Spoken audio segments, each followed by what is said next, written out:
안녕하세요 여러분. 오늘 5월 7일 좀 늦었습니다. 어버이날 뭐 잘 지내셨죠 여러분?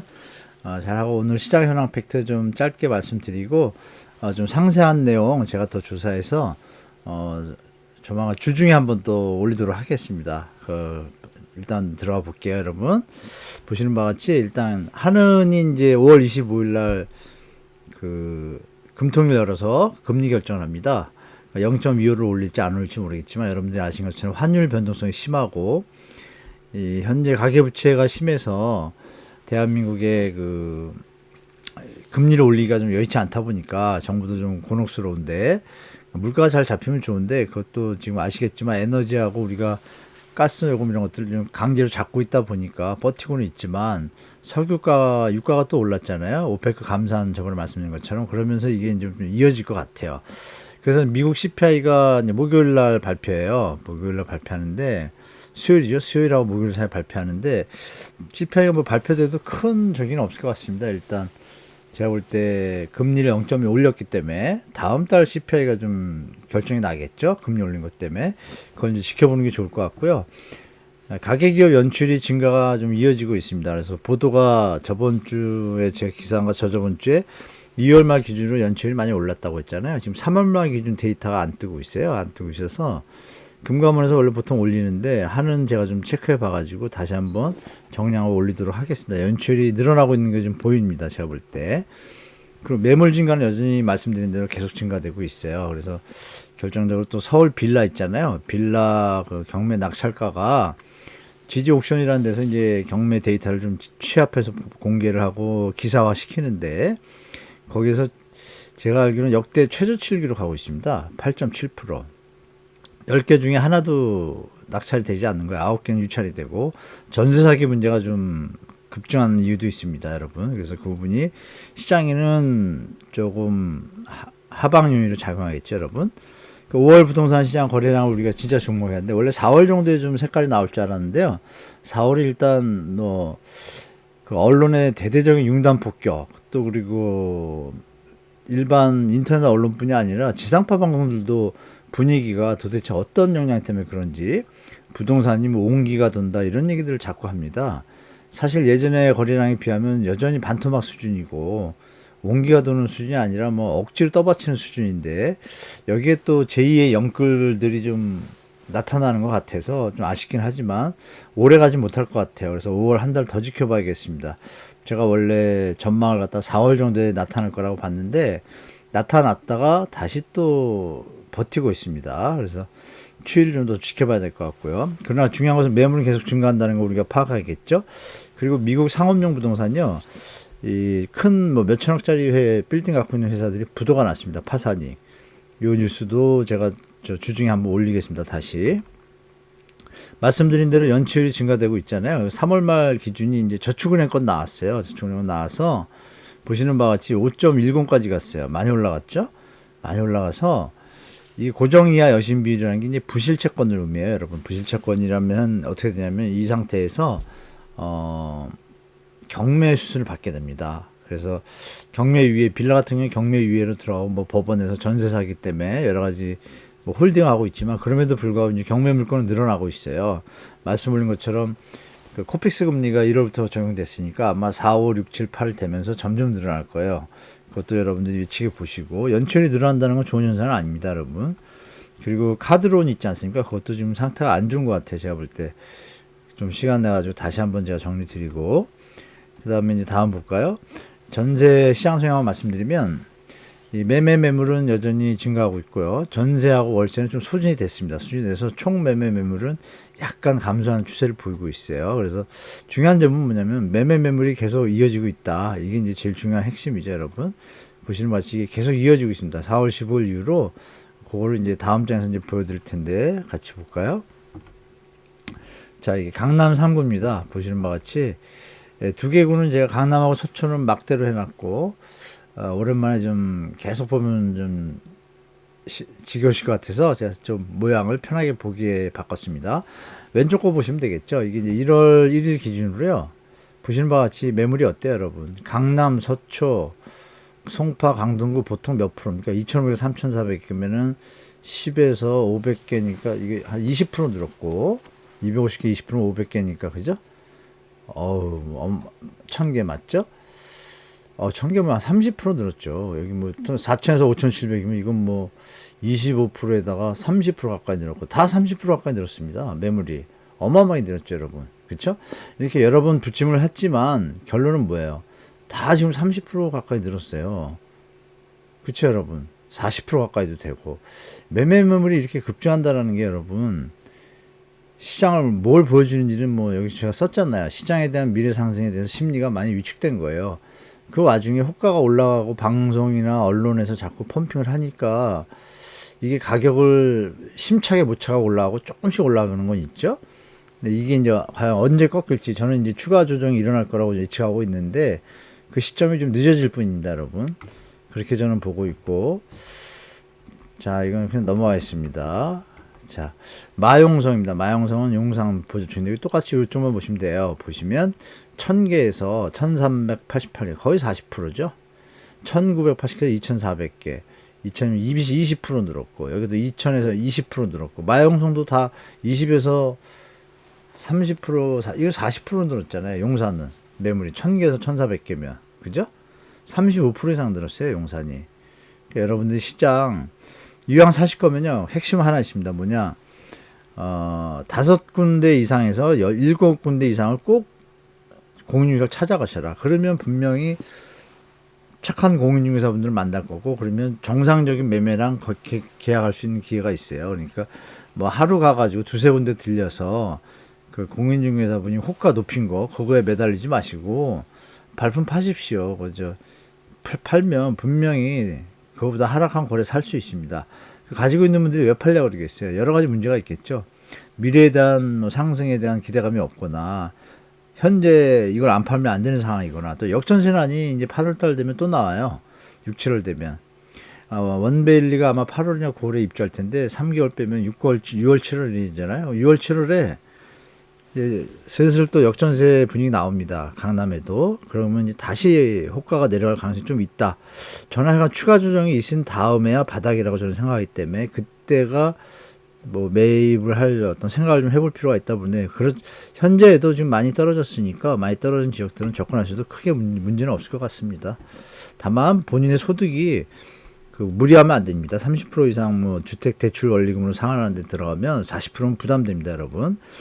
자, 그리고 노원구, 양천구, 영등포 똑같습니다. 뭐 제가 좀 가려가지고 죄송한데 보시는 바와 같이 뭐 똑같이 늘었습니다. 늘었고 그래서 여러분들이 시장이 매물이 계속 증가하고 있구나. 뭐 빠졌다 늦었다 하면서 여기도 보시면 개수가 어때요, 여러분?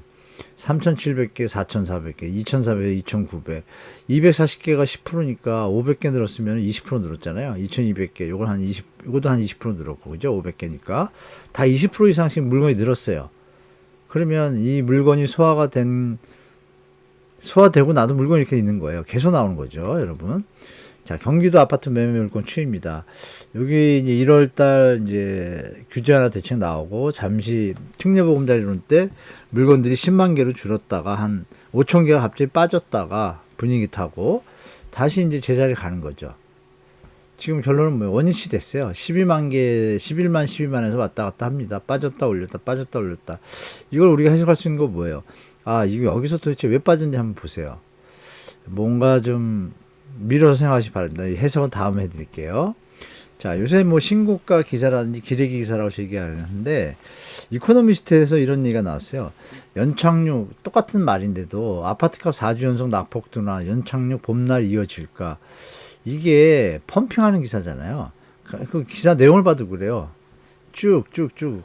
그리고 맨 마지막에 그 중에 제가 이게 발췌한 건데 상승세가 이어졌다. 뭐 기대 연착륙 가능성에 대한 말이 묘해요. 연착륙 가능성에 대한 기대가 뭔가 계속 뛴다는 얘기예요. 뛴다는 얘기만 계속 써놓고 하남시도 상승 전화 이런 다 써놓고 마지막에 결국은 뭐예요? 2021년 12월 이후 만 1년 5개월 만에 처음이다 이래놓고 전국 아파트 값은 또 내렸다는 얘기예요. 지난주보다 하락폭은 감소했다. 근데 여기서 이제 부동산원이 문제가 있다고 제가 가끔 말씀드렸잖아요. 그게 이제 이걸 보시면 좀 이해가 되는데요. 보십시오, 여러분. 보시면 어때요? 보시면 하락이 좀 꽤 많잖아요. 강남구 지역. 그죠? 그래서 여러분들이 제가 볼 때 이 시장상에서 다른 곳도 제가 다 뒤져보고 싶은데 그건 좀 나중에 보고 다음 시간에 제가 요거 쫙 한번 설명해 드리도록 하겠습니다. 그래서 보시면 하락이 더 많아요. 최근에 4월 28일 이렇게 5월까지 가고 싶은데 5월이 체킹이 안 돼서 자, 그래서 다시 가보면 자, 다시 넘어갈게요. 자, 가면 이 기사의 이제 핵심에 보면은 이제 올라가는 것 같지만 결론은 실제 팩트를 보면 데이터를 보면은요. 총액을 계산해 보면은 전체 통계 방식에서 분명히 전체 총액이 작아졌어요. 그럼 하락했던 얘기거든요. 제가 한 100개, 150개를 한번 계산을 했는데 최근에 한 1, 2주 사이 거를 그러면 총액이 줄었다는 얘기는 거래량 직전 가격이 있고 현재 거래 가격을 더했는데 직전 가격 대비 현재 가격이 낮아졌다는 얘기는 하락했다는 얘기잖아요. 전체적으로. 이게 통계 방식에 문제가 있다는 게 분명히 보입니다. 그래서 하남시는 이렇게 올라가 봤지만 5월 달에 계약된 건 다 하락입니다. 세 개 지금 나왔는데 다 하락이에요. 그래서 그런 기사들은 꼭 안 써요. 기자들이. 뭐 제가 볼 때 좀 문제가 좀 많다고 저는 개인적으로 보고. 자, 그다음에 4월 1일부터 29일 거래 이거 저번에 이제 보여드렸던 거잖아요, 여러분. 보시는 것처럼 보시면 이제 이게 4월 29일 전주에 이제 보여드렸던 거예요. 그래서 그 다음 주 이제 5월 7일까지 한 주가 있잖아요. 여기 빈 모양을 좀 잘 보시고 보시면 어떨까요? 자, 볼까요? 이렇게 떨어졌습니다. 이렇게 4월 29일 이후에 그림이 어때요, 여러분? 하락이 많잖아요. 여기 있는 분들이 살 때 조금 더 열심히 하면 하락으로 살 수 있는데 왜 이렇게 사는지 모르겠어요. 물론 이런 건 있겠죠. 직전에 많이 떨어진 것들은 이렇게 될 수가 있어요. 그건 좀 이해가 돼요. 그러나 여전히 하락이 많다라는 거 보이시잖아요. 그죠? 가격변도. 그래서 제가 여기 썼잖아요. 시장 왜곡하는 한국 부동산은 이렇게 데이터가 실거래가가 이렇게 잡히는데 통계를 도대체 왜 표본을 저희 공식적으로 제가 한번 한국 부동산원에 공문을 이제 넣겠습니다. 넣어가지고 해답이 어떻게 오는지 보겠습니다. 여러분들한테 공개해 드릴게요. 문제가 있다는 게 좀 보이죠, 여러분? 보시기에도 분명히 하락거리가 더 많으면 당연히 하락으로 나와야 되는데 꼭 집어가지고 꼭 0.0 몇이에요. 그럴 땐 보면 하락할 땐 0.1, 0.2인데 상승은 0.0 몇이 뭐 이런 식이에요. 자, 이거 7월 거래고. 자, 그래서 결론 말씀드리면 저번 주에도 말씀드렸지만 뭐 데드캣 바운스 이런 가능성이 계속 높아지고 있어요. 그래서 실제로 지금 미국 부동산 상업용 회사 두 군데가 세 군데 몇 천억짜리 빌딩이 부도가 났어요. 그리고 전세 포비아 공포증이 빌라 경매 역대 최저의 어떤 경매 낙찰률을 보이고 있고, 물론 정부에서 이제 유예하는 것도 있지만 그건 유예니까 경매를 안 나왔겠죠. 안 나왔다고 치고 나온 물건만 해도 사람들이 잘 안 들어가는 거예요. 왜? 앞으로도 역전세가 날 가능성이 많으니까 그 매매를 받기 힘든 거죠. 또 아니면 채권 문제가 있겠죠. 대항력에 있는 임차인이 있으면 그걸 인수하기 힘들거든요. 그러니까 지금 이제 대항력에 있는 임차인들이 있는 물건들에 대해서는 사람들이 쳐다보지 않는 거죠. 그러면 매매가는 더 내려가겠죠, 여러분. 그래서 요즘은 세입자가 직접 경매를 붙이고 세입자들이 대항력이 있으니까 받는 경우가 좀 있어요. 울며 겨자 먹기로 비싸도 최대한 경매 낙찰가를 낮춰가지고 본인들이 받으면 나머지 못 받은 거는 나중에 그 주인한테 민사로 가지만 그나마 적게 받아야 나중에 들어가는 돈이 적으니까 좀 상쇄할 수 있는 부분이 있죠. 분양시장은 이제 고분양가 현장으로 용인 그 플렉시티 그쪽에 했는데 기사를 보면 또 미분양된 그 평형이 있는데도 기사들이 일색이에요. 뭐 성공을 거뒀다는 식으로. 본기가 가봐야겠죠. 어떻게 되는지. 본기가 가봐야 되는데 그것도 물론 이제 입주일이 많이 안 남았기 때문에 그런 가능성이 있고 뭐 삼성 반도체 그런 것도 있는데 그래도 제가 볼 때 그 비싼 가격이라고 저는 봐요. 그래서 다시 거기까지 올라가기에는 쉽지는 않다. 투자하는 사람들 입장에서만 움직이는 것 같다라는 좀 느낌이 많이 있습니다. 실제 실수요자들이 접근하기에는 정상적인 가격은 아니다라고 저는 말씀드릴게요. 자, 이렇게 시장 간단히 말씀드렸고요. 좀 오늘 늦어서 죄송하고 다음 주도 이제 5월 한 주인데 이제 봄이고 이제 비도 끝났고 여러분들 또 한 주 잘 지내시고 제가 주중에 필히 다시 한번 파악해가지고 시장 현황 또 지방도 한번 해서 좀 올려드리도록 하겠습니다. 결론적으로 말씀드리면 지금 여러 가지 변동성이 너무 많습니다, 여러분. 그래서 이 변동성이 확실히 지난 다음에 가는 게 저는 낫다고 보고 지금 4월 달 거래량이 아마 3,000건 갈 수도 있어요. 갈 수도 있고 3,500도 갈 수 있는데 그래도 뭐 6,200~300건의 어떤 평균 거래량이 반토막 수준밖에 안 됩니다. 이렇게 기사도 융단 폭격을 퍼붓고 특례 보금자리론도 퍼붓고 규제 하나도 다 퍼붓는데도 진도가 안 나가는 거예요. 그리고 결정적으로 이제 야당에서 잘해야 될 부분이 실거주 의무 폐지를 하면 절대 안 됩니다. 그 투기꾼들 하라는 얘기잖아요. 그렇게 투기꾼을 비호하거나 방치하는 정책에 동의하는 정치인들은 제가 볼 때 국민들이 그냥 좌시하지 않을 겁니다. 제가 볼 때. 그건 또 국회의원으로서 할 일이 아니죠, 여러분. 그렇죠? 실거주무 폐지하는 게 청약시장에서 이게 맞는 얘기입니까? 정상적이고 합리적이에요. 아주 민주주의의 기본적인 어떤 공정과 상식을 넘어서는 어떤 정책이잖아요. 그분은 제가 볼 때 투기꾼들 투기하라는 얘기밖에 안 되니까 그걸 노리고 있는 이제 건설사들의 입장을 대변하는 일밖에 안 됩니다. 건설사들은 분양가를 많이 낮춰서 빨리 팔면 되지. 자꾸 분양가를 고집하다 보니까 제가 볼 때 이게 분양도 자꾸 늦어지고 점점 시장이 골마갈 수도 있다고 봐요. 제가 볼 때. 저축은행 대출 연체율이 늦어지면서 또 현장들이 마무리가 안 되면 결국은 조금만 일이 터질 거고 그게 심리적으로 시장에 더 좋은 안 좋은 영향을 미칠 수 있기 때문에 정책 당국도 제가 볼 때는 그걸 좌시하지는 않을 거라고 봅니다. 만약 잘못되면 이게 다시 올라가는 거는 다시 이어진 펌핑 버블이라고 누가 봐도 그렇게 보이지 않겠어요. 그래서 여러분들이 너무 흔들리지 마시고 신규 청약, 사전 청약 아마 하반기에 많이 나올 거예요. 그거 좀 대비하시고 조금 더 지켜보셔도 큰 무리 없다고 봅니다. 자, 이렇게 오늘 영상 마치고요. 주중에 말씀드린 꼭 다시 한번 올리겠습니다. 자, 행복한 또 한 주 되시고 다음 주에 뵙겠습니다. 감사합니다.